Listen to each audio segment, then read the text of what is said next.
Ana Karen Torres Arenas y soy del primero de matutino. El día de hoy vamos a hacer una actividad donde voy a leer un capítulo del libro de los 12 cuentos peregrinos, acompañada de mi madre Elvira Arenas García. Bueno, voy a empezar yo hablando. Solo vine a hablar por teléfono. Una tarde de lluvias primaverales, cuando viajaba sola hacia Barcelona conduciendo un automóvil alquilado, María de la Luz Cervantes sufrió una avería en el desierto de los Montenegro. Era una mexicana de 27 años, bonita y seria, que años antes había tenido un cierto nombre como actriz de variedades. Estaba casada con un prestigiador del salón, con quien iba a reunirse aquel día después de visitar a unos parientes en Zaragoza. Al cabo de una hora, de señas desesperadas a los automóviles y camiones de carga que pesaban raudos en la tormenta, y el conductor de un autobús destartalado se compadeció de ella, le advirtió, eso sí, que no iba muy lejos. No importa, dijo María, lo único que necesito es un teléfono. Era cierto, y solo lo necesitaba para prevenir a su marido de que no llegaría antes de las 7 de la noche. Parecía un pajarito ensopado con un abrigo de estudiante y los 7 de la noche. Llevaba zapatos de playa en abril y estaba tan aturdida por el percance que olvidó llevar las llaves del automóvil. Una mujer que viajaba junto al conductor, de aspecto militar, pero de maneras dulces, le dio una toalla y una manta y le hizo un sitio a su lado. Después de sacarse las medias, María se sentó, se envolvió en la manta y trató de encender un cigarrillo, pero los fósforos estaban mojados. La vecina del asiento le dio fuego y le pidió un cigarrillo, de los pocos que le quedaban secos. Mientras fumaban, María se dio a la mujer y le interrumpió con el índice de los labios. «¿Están dormidas?», murmuró. María miró por encima del hombro y vio que el autobús estaba ocupado por mujeres de edades inciertas y condiciones distintas, que dormían arropadas con mantas iguales a la suya. Contagiada de su placidez, María se enroscó en el asiento y se abandonó al rumor de la lluvia. Cuando despertó era de noche y el aguacero se había disuelto en un sereno helado. No tenía la menor idea de cuánto tiempo había dormido y en qué lugar del mundo se encontraba. Su vecina de asiento tenía una actitud alerta. «¿Dónde estamos?», le preguntó a María. «Hemos llegado», contestó la mujer. El autobús estaba encontrado en el patio empedrado de un edificio enorme y sombrío que parecía un viejo convento en un bosque de árboles colosales. Las pasajeras, alumbradas apenas por un farol de patio, permanecieron inmóviles hasta que la mujer de aspecto militar las hizo descender con un sistema de orden primaria por el parvulario. Todas eran mayores y se movían con tal parsimonia en la penumbra del patio que lo pensó menos cuando vio a varias mujeres de uniforme que la recibieron en la puerta del autobús y les cubrían la cabeza con las mantas para que no se mojaran y las ponían en la fila india, dirigiéndolas sin hablarles, con palmadas rítmicas y perentorias. Después de despedirse de su vecina de asiento, María quiso devolver la manta, pero ella le dijo que se cubriera la cabeza para atravesar el patio y la devolviera en la portería. «¿Habrá un teléfono?», le preguntó María. «Por supuesto», dijo la mujer, «ahí mismo le indica». Le pidió a María otro cigarrillo y ella le dio el resto del paquete mojado. «En el camino se secan», le dijo. La mujer le hizo un adiós con la mano desde el estribo y casi le gritó: «¡Buena suerte!». El autobús arrancó sin darle tiempo de más. María empezó a correr hacia la entrada del edificio. Una guardiana trató de detenerla con una palmada enérgica, pero tuvo que apelar un grito imperioso: «¡Alto, he dicho!». María miró por debajo de la manta y vio unos ojos de hielo y un índice inapelable que le indicó la fila.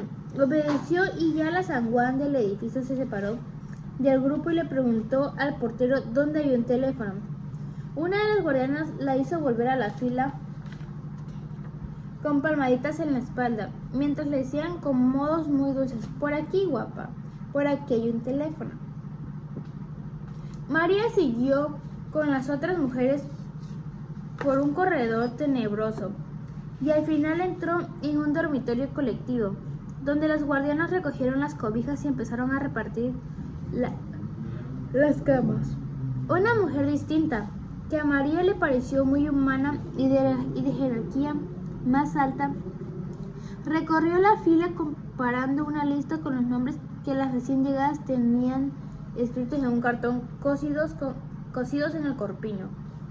Cuando llegó al frente, María se sorprendió de que no llevara su identificación. Es que yo solo vine a hablar por teléfono, le dijo María. Le explicó a toda prisa que su automóvil se había descompuesto en la carretera. El marido, que era mago de fiestas, estaba esperándola en Barcelona para cumplir 3 compromisos hasta la medianoche y quería avisarle que no estaría a tiempo para acompañarlo. Iban a ser las 7. Él debía salir de la casa dentro de 10 minutos y ella temía que cancelara todo por su demora. La guardiana pareció escucharla con atención. ¿Cómo te llamas?, le preguntó. María le dijo su nombre con un suspiro de alivio, pero la mujer no la encontró después de repasar la lista varias veces. Se le preguntó la armada de una guardiana y ésta, sin nada que decir, se encogió de hombros. Es que yo vine solo a hablar por teléfono, dijo María. De acuerdo, maja, le dijo la superiora, llevándola hacia su cama con una dulzura demasiado ostensible para ser real. Si te portas bien podrás hablar por teléfono con quien quieras, pero ahora no, mañana. Algo sucedió entonces en la mente de María que le hizo entender por qué las mujeres del autobús se movían como en el fondo del acuario. En realidad estaban apaciguadas con un sedante, y aquel palacio en sombras con gruesos muros de cantería y escaleras heladas eran en realidad un hospital de enfermas mentales. Escapó corriendo del dormitorio y antes de llegar al portón, una guardiana gigantesca con un mameluco de mecánico la atrapó de un zarpazo y la inmovilizó en el suelo con una llave maestra. María la miró otra vez, paralizada por el terror. Por el amor de Dios, dijo, le juro por mi madre muerta que solo vine a hablar por teléfono. Le bastó con verle la cara para saber que no había súplicas posibles ante aquella energúmena de mameluco a quien llamaban Herculina. Por su fuerza descomunal, era la encargada de los casos difíciles y 2 reclusos habían muerto estrangulados con su brazo de uso polar adiestrado en el arte de matar por descuido. El primer caso se desenvolvió por un accidente comprobado. El segundo fue menos claro, y Herculina fue menos amonestada y advertida de que la próxima vez sería investigada a fondo. La versión corriente era que aquella oveja descarriada de una familia de apellidos grandes tenía una turbia carrera de accidentes dudosos en varios manicomios de España. Pero para que María durmiera la primera noche tuvieron que inyectarla un somnífero. Antes del amanecer, cuando la despertaron las ansias de fumar, estaba amarrada por las muñecas y los tobillos de la barra de la cama. Nadie acudió a sus gritos. Por la mañana, mientras el marido no encontraba en Barcelona ninguna pista de su paradero, tuvieron que llevarla a la enfermería, pues la encontraron sin sentido en un pantano de sus propias miserias. No supo cuánto tiempo había pasado cuando volvió en sí, pero entonces el mundo era un remazo de amor y estaba enfrente de su cama una anciana monumental con una andadura del platigrado y una sonrisa sedante, que 2 pases maestros le devolvieron la dicha de vivir. Era el director del sanatorio. Antes de decirle nada, sin saludarlo siquiera, María le pidió un cigarro. Él se lo dio encendido y le regaló un paquete casi lleno. María no pudo reprimir el llanto. Aprovecha ahora para llorar cuando quieras, le dijo el médico, con una voz adormecedora. No hay mejor remedio que las lágrimas. María se desahogó sin pudor, como nunca logró hacerlo con sus amantes casuales en los tedios después del amor. Mientras la oía, el médico le peinaba con los dedos y le arreglaba la almohada para que suspirara mejor. La guiaba por el laberinto de su incertidumbre con sabiduría y una dulzura que ella no había soñado jamás. Era por la primera vez en su vida que el prodigio de ser comprendida por un hombre que la escuchaba con toda el alma sin esperar las recompensas de acostarse con ella. Al cabo de una hora larga, desahogada a fondo, le pidió autorización para hablar por teléfono a su marido. El médico se incorporó con toda la majestad de reino. Todavía no, reina, le dijo, dándole en la mejilla la palmadita más tierna que había sentido nunca. Todo será a su tiempo.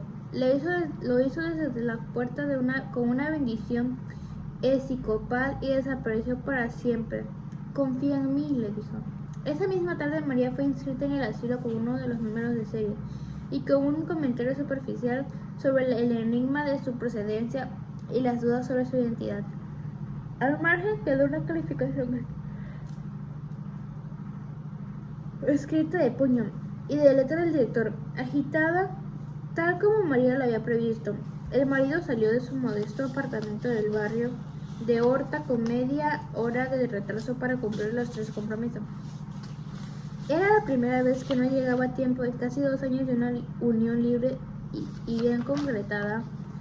Él entendió el retraso por la ferocidad de las lluvias que asolaron la provincia aquel fin de semana. Antes de salir dejó un mensaje clavado en la puerta con el itinerario de la noche. En la primera fiesta, con todos los niños disfrazados de canguro, prescindió del truco estelar de los peces invisibles porque no podía hacerlo sin la ayuda de ella. El segundo compromiso era una casa de una anciana de 93, en silla de ruedas, que se preciaba de haber celebrado cada uno de sus últimos 30 años con un mago distinto. Él estaba tan contrariado con la demora de María, que no pudo concentrarse en la suerte más simple. El tercer compromiso era el de todas las noches, en un café concierto de las Ramblas, donde actuó sin inspiración para que un grupo de turistas franceses que no pudieron creer lo que veían porque se negaban a creer en la magia. Después de cada representación, llamó por el teléfono a su casa y esperó sin ilusiones a que María contestara. En la última ya no pudo reprimir la inquietud de que algo malo había ocurrido.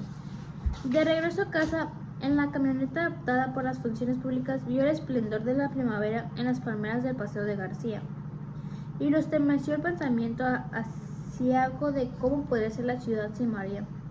La última esperanza se desvaneció cuando entró a su recado todavía prendida en la puerta. Estaba tan contrariado que se devolvió de darle comida al gato. Solo ahora que lo escribo caigo en la cuenta de que nunca supe cómo se llamaba en realidad, porque en Barcelona solo lo conocíamos con su nombre profesional, Saturno el Mago.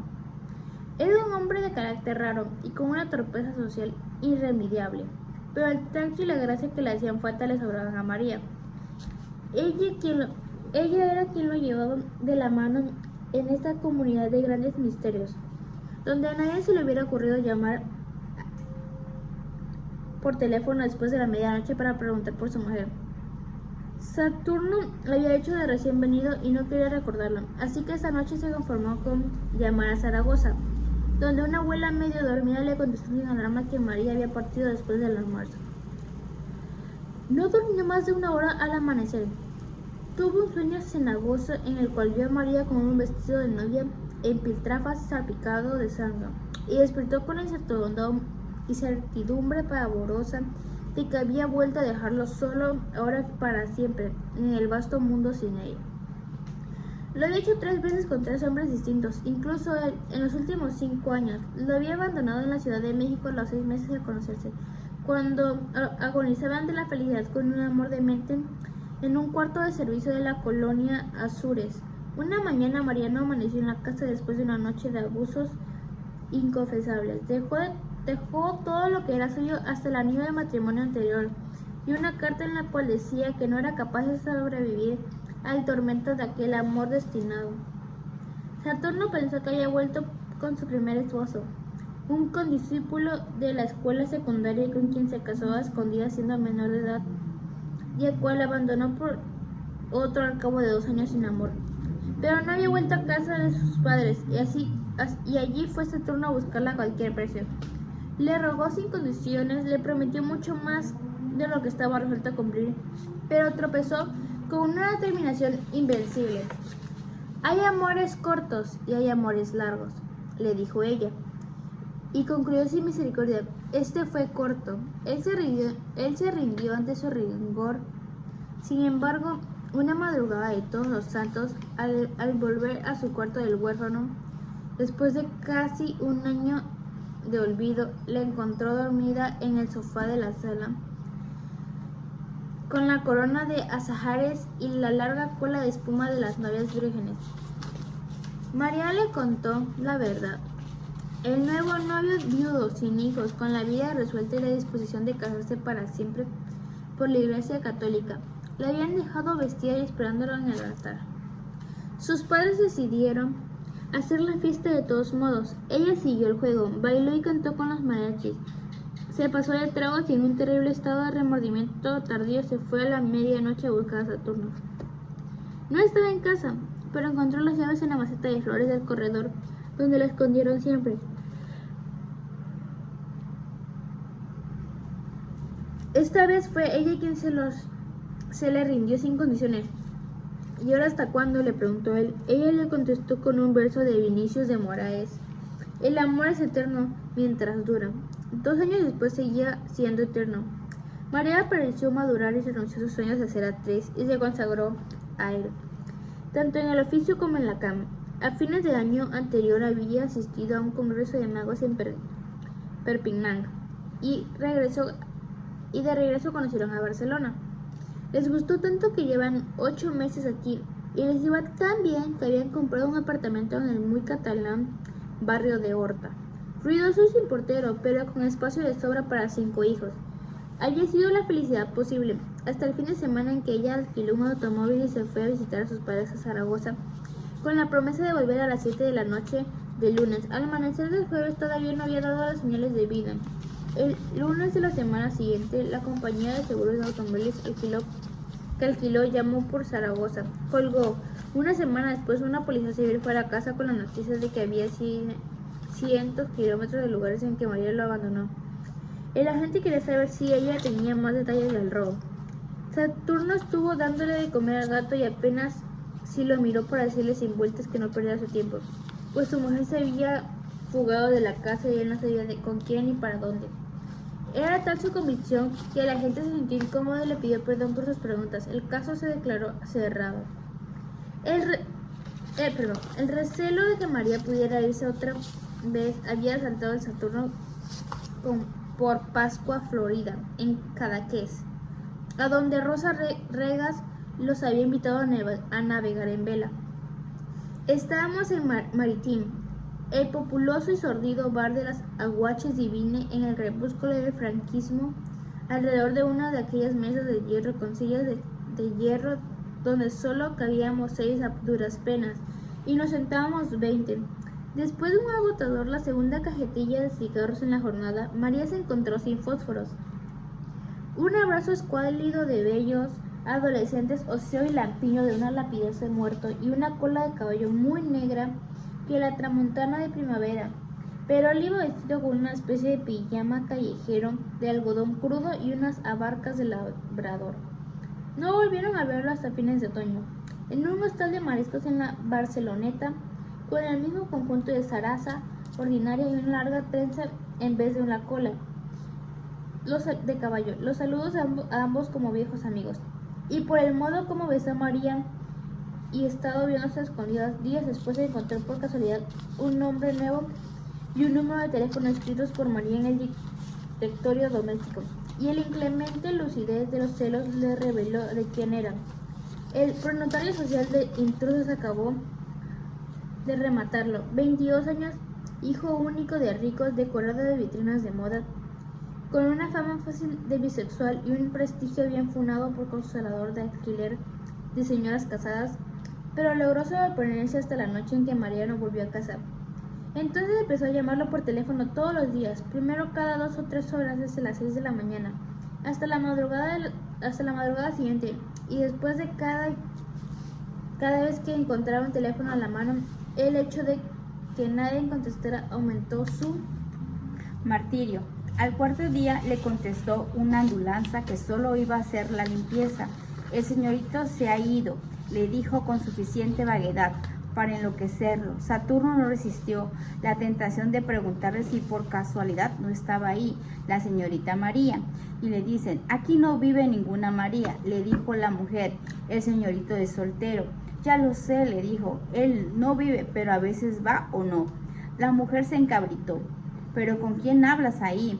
Saturno colgó la negativa de la mujer. Le pareció una confirmación más de lo que ya no era para él una sospecha, sino una certidumbre ardiente. Perdió el control en los días. Era para siguiente llamó por orden alfabético a todos los conocidos de Barcelona. Nadie le dio siguiente llamó por orden alfabético la razón, pero cada llamada le agravó la desdicha, porque sus delirios de celos eran ya célebre entre los trastornadores, impenitente, la gauche divine, y le contestaban con cualquier broma que lo hiciera sufrir. Solo entonces comprendió hasta qué punto estaba solo en aquella ciudad hermosa, lunática, impenetrable, en la que nunca sería feliz. Porque la madrugada, después de darle de comer al gato, se apretó el corazón para no morir y tomó la determinación de olvidar a María. A los 2 meses María no había adaptado aún a la vida del sanatorio. Sobrevivía picoteando y apenas la pitanza de la cárcel, con los cubiertos encadenados al mesón de la madera bruta y a la vista fija de la litografía del general Francisco Franco, que residía en el lúgubre comedor medieval. Al principio se resistía a las horas canónicas con su rutina bobolónica de matinés, laudes, vísperas y a otros oficios de la iglesia que ocupaban la mayor parte del tiempo. Se negaba a jugar a la pelota en el patio del recreo y a trabajar en el taller de flores artificiales que un grupo de reclusos atendían como una diligencia. Claustro, a fin de cuentas, decían los médicos, así empezaban todos y tarde o temprano terminaban por integrarse a la comunidad. La falta de cigarrillo, resuelta en los primeros días por una guardiana que los vendía a precio de oro, volvió a atormentarla cuando se le agotó el poco dinero que llevaba. Se consoló después de que con los cigarrillos de papel periódico que algunas reclusas fabricaban, con las colillas recogidas en la basura, pues la obsesión de fumar había llegado a ser tan intensa como la del teléfono. La peseta exigía que se ganó más tarde fabricando flores artificiales le permitieron un alivio efímero. Lo más duro era la soledad de las noches. Muchas reclusas permanecían despiertas en la penumbra como ella, pero sin atravesar a nada, pues los guardianes nocturnos velaban también en el portón cerrado con cadenas y candados. Una noche, sin embargo, abrumada con la pesadumbre, María preguntó con voz suficiente para lo que la oyeran sus vecinas de cama: ¿dónde estamos? La voz grave y lúdica de la vecina le contestó: en los profundos infiernos. Dicen que esta tierra de moros, dijo otra vez distante, que resonó en el ámbito del dormitorio. Y debe ser cierto, porque en verano, cuando hay luna, se oyen los perros ladrando a la mar. Se oyó la cadena en los argollas, como una ancla de galeón, y la puerta se abrió. La cancebera, el único ser que le parecía vivo, en silencio instantáneo, empezó a pasearse de un extremo a otro del otro dormitorio. María se sobrecogió y solo ella sabía por qué desde su primera semana en el sanatorio la vigilancia nocturna le había propuesto sin rodeos que durmiera con ella en el cuarto de guardián. Empezó con un tono de negocios concreto: trueques de amor por cigarrillo, por chocolate, por lo que fuera. Tendrás todo lo que le decía Tremula, serás la reina de antes del rechazo de María. Los guardianes cambiaron de método, le dejaban papelitos de amor debajo de las almohadas, en los bolsillos de la basta, de los sitios menos pensados. Era el mensaje como de un apremio desgarrador capaz de entremecer a las piedras. Hacía más de un mes que parecía resignada a la derrota. A la noche en la que se promovió el incidente del dormitorio, cuando estuvo convencida de que todas las reclusas dormían, los guardianes se acercó a la cama de María y murmuró en su oído todas las clases de obscenidades tiernas mientras la besaba la cara y el cuello, tenso de terror, los brazos, las piernas exhaustas. Por último, creyendo que tal vez que la paralizaba de María no era de miedo, sino de complacencia, se atrevió a ir más lejos. María le soltó entonces un golpe con el revés de la mano, en la que lo mandó contra la cama de la vecina. La guardiana se incorporó furibunda en medio del escándalo de las reclusas alborotadas. Hija de puta, gritó, nos pudiéramos juntas en este chiquero hasta que te vuelvas loca por mí. El verano llegó sin anunciarse. El primer domingo de junio hubo que tomar medidas de emergencia porque las reclusas sofocadas empezaban a quitarse durante la misa los balanderes estameña. María asistió divertida al espectáculo de las enfermas en las pelotas en las que los guardianes correteaban por las naves como gallinas de ciega. En medio de la confusión trató de proteger de los golpes perdidos sin saber cómo se encontró sola en una oficina abandonada y con un teléfono que repicaba sin cesar, con un timbre de súplica. María contestó sin pensarlo y oyó una voz lejana y sonriente que se entretenía, limitando el servicio telefónico de la hora. Son las 45 horas 92 minutos 107 segundos. Maricón, dijo María. Colgó divertida. Ya se iba cuando cayó en la cuenta de que estaba dejando de escapar una ocasión irrepetible. Entonces marcó 6 cifras con tanta atención y tanta prisa que no estuvo segura de que fuera el número de su casa. Esperó con el corazón desbocado y oyó el timbre familiar con su tono triste, y una vez, 2 veces, 3 veces, y oyó por fin la voz del hombre de su vida en la casa sin ella. Bueno, tuvo que esperar que pasara la pelota de las lágrimas que se le formó en la garganta. Conejo, vida mía, suspiró. Las lágrimas la vencieron. Al otro lado de la línea hubo un breve silencio de espanto y la voz entardecida por los celos escúpidos, la palabra puta, y colgó en seco. Esa noche, en un ataque frenético, María descolgó el refectario de la litografía del generalismo, la arrojó con todas sus fuerzas contra el vitral del jardín, se derrumbó bañada en sangre. Aún le sobró rabia para enfrentarse a golpes con los guardianes, que trataron de someterla sin lograrlo, hasta que vio a Herculina plantada en el vano de la puerta, con los brazos cruzados, mirándola. Se rindió, no obstante, arrastrado hasta el pabellón de las locas furiosas, con las mangueras de agua y heladas, y las inyectaron trementina en las piernas, impedía que para caminar por la inflamación provocada. María se dio cuenta de que no había nada en el mundo que no fuera capaz de hacer. Se levantó en puntilla y tocó en la celda de las guardianas nocturnas. El precio de María, exigido por ellas de antemano, fue llevarles un mensaje a su marido. La guardiana aceptó, siempre que el trato se mantuviera en secreto absoluto, y apuntó con un índice: si alguna vez se sabe, te mueres, le decía. Aquí que Saturno, el mago, fue al sanatorio de las locas el sábado siguiente con la camioneta de circo preparada para celebrar el regreso de María. El director era una persona que lo recibió en su oficina, tan limpio y ordenada como un barco de guerra, y le hizo un informe afectuoso sobre el estado de la esposa. Nadie sabía dónde llegó, ni con cómo ni cuándo, pues el primer dato de su ingreso era el registro oficial dictado por él cuando la entrevistó. Una investigación iniciada el mismo día no se había concluido en nada en todos los casos. Lo que más intrigaba al director era cómo supo Saturno el paradero de su esposa. El Saturno protegido a la guardiana. Me informó la compañía de seguros del coche, dijo. El director asintió complacido. No sé ni cómo hacen los seguros para saber todo, dijo. Le dio una ojeada al expediente que tenía sobre su escritorio y concluyó: lo único cierto es la gravedad de su estado.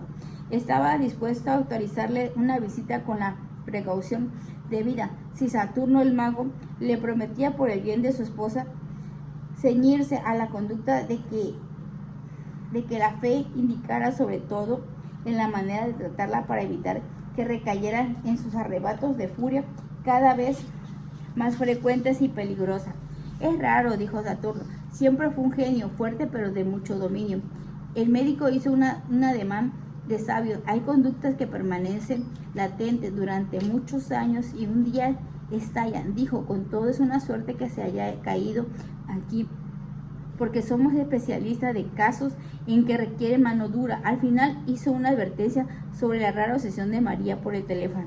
Sígale al corriente, dijo. Tranquilo, doctor, dijo Saturno con un aire alegre. Es mi especialidad. La salsa de visita, mezcla de cárcel y confesionarlo, era el antiguo locutorio del convento. La entrada de Saturno no fue la explosión de júbilo que ambos hubieran podido esperar. María estaba de pie en el centro del salón junto con una mesita con 2 sillas y un florero. Sin flores, era evidente de que estaba lista para irse, con su lamentable abrigo color de fresa y unos zapatos sordidos que le había dado de caridad. En un rincón casi invisible estaba Herculina con los brazos cruzados. María no se movió al ver entrar a su esposo, ni se asomó ni se emocionó. Alguna vez en la cara todavía salpicada por los estragos del vitral, se dieron un beso de rutina. ¿Cómo te sientes?, le preguntó él. Feliz de que al fin hayas venido. Conejo, dijo ella, esto ha sido la muerte. No tuvieron tiempo de sentarse, ahogándose en las lágrimas. María le contó las miserias del claustro, la barbarie de las guardianas, la comida de perro, las noches interminables sin cerrar los ojos por el terror. Ya no sé cuántos días llevo aquí, o meses, años, pero sé que cada uno ha sido peor que el otro, dijo y suspiró con el alma. Creo que nunca volveré a ser la misma. Ahora todo eso pasó, dijo él, acariciándola con la yema de los dedos y las cicatrices recientes de la cara. Yo seguiré viendo todos los sábados y más si el director me lo permite. Ya verás que todo va a salir muy bien. Ella fijó en los ojos de él sus ojos alterados. Saturno intentó usarte del salón, le contó en el tono pueril de las grandes mentiras, una versión dulcificada de los pronósticos del médico. Es síntesis, concluyó. Aún te falta algunos días para recuperar completamente. María entendió la verdad. Oh, por Dios, conejo, dijo atónita. No me digas que tú también crees que estoy loca. ¿Cómo se te ocurre?, dijo tratando de reír. Lo que pasa es que será mucho más conveniente para todos que sigan por un tiempo aquí, en mejores condiciones, por supuesto. Pero si ya te dije que solo vine a hablar por teléfono, dijo María. Él no supo cómo reaccionar ante la obsesión terrible. Miró a Herculina. Esta aprovechó la mirada para indicarle en su reloj y le puso que era tiempo de terminar la visita. María interceptó la señal, miró hacia atrás y vio a Herculina en la tensión del asalto inminente. Entonces se aferró al cuello del marido gritando como una verdadera loca. Él se la quitó de encima con tanto amor como pudo y la dejó a la merced de Herculina, que la asaltó por la espalda. Sin darle tiempo para reaccionar, le aplicó una llave con la mano izquierda y le pasó el otro brazo de hierro alrededor del cuello y le gritó a Saturno, el mago, váyanse. Saturno huyó desfavorecido. Sin embargo, el sábado siguiente, ya repuesta del espanto de la visita, volvió al sanatorio con el gato vestido igual que él, la malla roja y amarilla del gran leotardo, el sombrero de copas y una capa vuelta y media que aparecía para volar. Entró con la camioneta de feria hasta el patio del claustro y allí hizo una función prodigiosa de casi 3 horas que las reclusas gozaron desde los balcones con grito discordante y ovación inoportuna. Estaban todas menos María, que no se negó a recibir al marido, sino inclusive al verlo desde el balcón. Saturno se sintió herido de muerte. Esta es una reacción típica, lo consoló el director, ya pasará. Pero no pasó nunca. Después de intentar muchas veces de ver de nuevo a María, Saturno hizo lo imposible porque si le recibiera una carta fue inútil. 4 veces la devolvió cerrada y sin comentario. Saturno desistió, pero siguió dejando en la portería del hospital la reacción del cigarrillo sin saber si siquiera si le llegaban a María, hasta que lo que venció la realidad. Nunca más se supo de él, salvo que volvió a casarse y regresó a su país. Antes de irse de Barcelona, le dejó al gato medio muerto de hambre, una noviecita casual que además se comprometió a seguir llevándola los cigarrillos a María, pero también ella desapareció. Rosa Regabas recordaba haberla visto en el Corte de Inglés hace unos 12 años con la cabeza raspada y el baladrán anaranjado de alguna sexta oriental y encinta a más que no poder. Ella le contó que había seguido llevándole los cigarrillos a María siempre que pudo y resolviéndole algunas urgencias imprevistas, hasta que un día en que solo encontró los escombros del hospital, demolido como un mal recuerdo de aquellos tiempos ingratos de María. Le pareció muy lúcida la última vez que la vio, un poco pasada de peso y contentada con la paz de claustro. Ese día le levantó también al gato, porque ya se le había acabado el dinero que Saturno le dejó para darle de comer. Listo. Bueno, aquí hemos terminado de leer y ahorita vamos a hacer una actividad y terminando la actividad les vamos a leer qué fue lo que hicimos. Entonces ahorita nos vemos. Bueno, ya terminamos la actividad y nuestra actividad fue un reporte de lectura en la que escribimos nuestra parte favorita del cuento, nuestro personaje favorito y qué nos pareció. Yo quiero dar primero mi opinión, entonces, ¿cuál fue mi parte favorita? Mi parte favorita fue cuando ella le dijo que hay amores cortos y hay amores largos. También donde le dice que el amor es eterno mientras dura. Y también que a pesar de que Saturno estuvo encelado porque pensó que se había vuelto con su primer marido, cuando supo de ella la visitó y le llevó cigarrillos hasta que no supo más de ella y buscó la forma de que alguien se los llevara. Luego, ¿quién fue mi personaje favorito? Saturno, porque a pesar de que primero se preocupó por ella y después de todo el show que había armado, pues quiso, y cuando supo de ella, pues la visitó y buscó la forma de saber de ella. Y luego, ¿qué fue lo que me pareció? La verdad, a mí no me atrapó tanto esta historia, porque María fue engañada y nunca supe entender el final. ¿Qué fue de ella? ¿Murió? ¿La mataron? ¿Qué pasó? No nos da su contexto. Bueno, el título del libro que acabamos de leer solo vine a hablar por teléfono. Bueno, mi parte favorita, pues ella siempre estuvo enamorada de Saturno. Se había dado cuenta y se preocupaba. Cuando no supo de ella, fue y le llevaba un cigarrillo, pero ella siempre hablaba del teléfono. Mi personaje preferido pues era María Saturno, que me ha parecido que es una historia muy fuerte, es una historia que al final nos da a que María pues seguía encerrada y pues no sabemos si realmente María salió o no. Esa es la parte que no entendimos, pero pues gracias. Gracias.